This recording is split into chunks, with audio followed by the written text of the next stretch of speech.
100% Dragon, l'émission consacrée aux Drax catalans qui évoluent en Super League. Ce week-end, c'était la Cup. Et pour notre premier rendez-vous de la semaine, on va revenir sur la qualif en quart de finale obtenue face aux Panthers d'Halifax. Bruno, contrat rempli pour les Dragons ? Exactement. Contrat rempli, bien rempli. Une victoire 40-4. Des Dragons qui ont rapidement marqué le premier essai. Après 3 minutes de jeu, le doublé de Tom Davis, le triplé après un quart d'heure. C'est-à-dire, il y avait 18-0 au bout de 15 minutes de jeu. Donc, voilà, l'essentiel était déjà acquis. Sur un terrain boueux, des conditions quand même de jeu difficiles. Une équipe de Halifax qui a essayé de ralentir un petit peu le jeu. Donc, bien entendu, tout n'a pas été parfait. Mais voilà, j'ai trouvé des Dragons vraiment appliqués pendant 80 minutes pour faire ce job et rentrer dans la nuit à Perpignan. C'est ce que j'allais te demander justement. Qu'est-ce que tu retiens de la rencontre ? Est-ce que c'était un match plein à ton sens ? Oui, c'était un match plein par rapport à l'adversaire. C'est-à-dire qu'il fallait pas se mettre quand même au niveau de cette formation de championship qui préfère le défi, le combat au jeu. Les Dragons ont tenté d'aérer un petit peu leur collectif. Ça a très bien fonctionné d'entrée avec le triplé de Tom Davis sur le côté droit de l'attaque des Dragons. Un côté gauche qui a été plus en difficulté avec Mathieu Laguerre et Foilia. Mais on peut retenir aussi la performance défensive, même si Halifax n'a pas proposé grand-chose. Il y a eu ce dernier essai concédé en toute fin de partie. Mais voilà, on peut retenir quand même l'esprit offensif de cette équipe.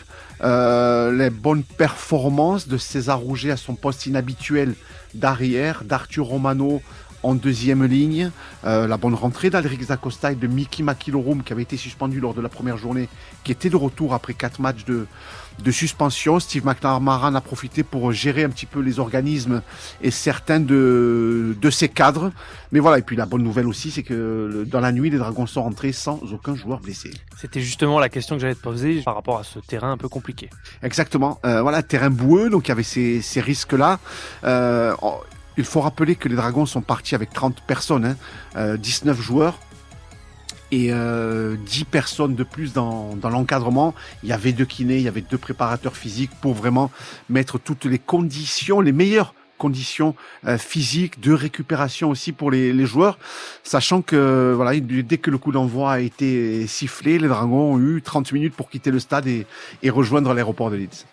100% Dragon, le podcast dédié aux Drax catalans de Perpignan, produit par la rédaction du journal L'Indépendant.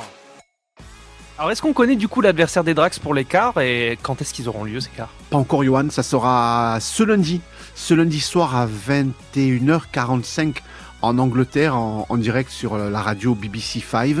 On connaît les 8 qualifiés de Super League. Les 8 gros sont dans la place. Voilà, il n'y a pas eu de surprise, pas de club de Championship. Donc ce prochain rendez-vous, ce quart de finale, très attendu bien entendu par toutes les équipes. Les Dragons espèrent avoir un match à la maison.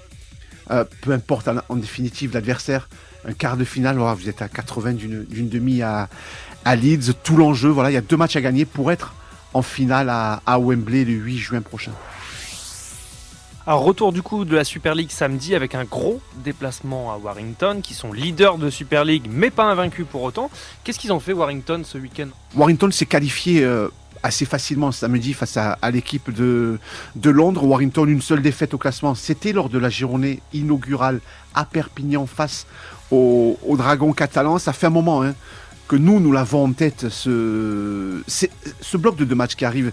C'est-à-dire qu'il y a Warrington samedi prochain, il y aura Sainte-Hélène à Perpignan le samedi suivant. C'est clairement un tournant de la saison, déjà pour voir comment les Dragons vont se comporter à l'extérieur chez un gros. On sait que cette équipe reste sur une défaite à Leeds. Donc on attend de voir comment elle va réagir avant de recevoir la formidable équipe de Sainte-Hélène. Mais voilà, Steve McNamara, devant lui, il a 2 très très grosses échéances. Et puis en suivant, il y aura le quart de cup. En suivant, il y aura la venue de Hulkaer qui est aussi dans le top 4 de cette compétition. On est, Johan, clairement à un tournant de la saison, à un premier tournant de la saison de Super League.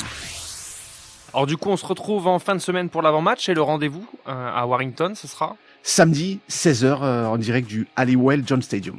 Très bien, donc compte rendu dans les pages sport dès dimanche. Exactement. Merci Bruno. Merci. Retrouvez cette émission et toutes nos productions sur Radio Indep et en podcast sur l'indépendant.fr, nos réseaux sociaux et votre plateforme de streaming favorite.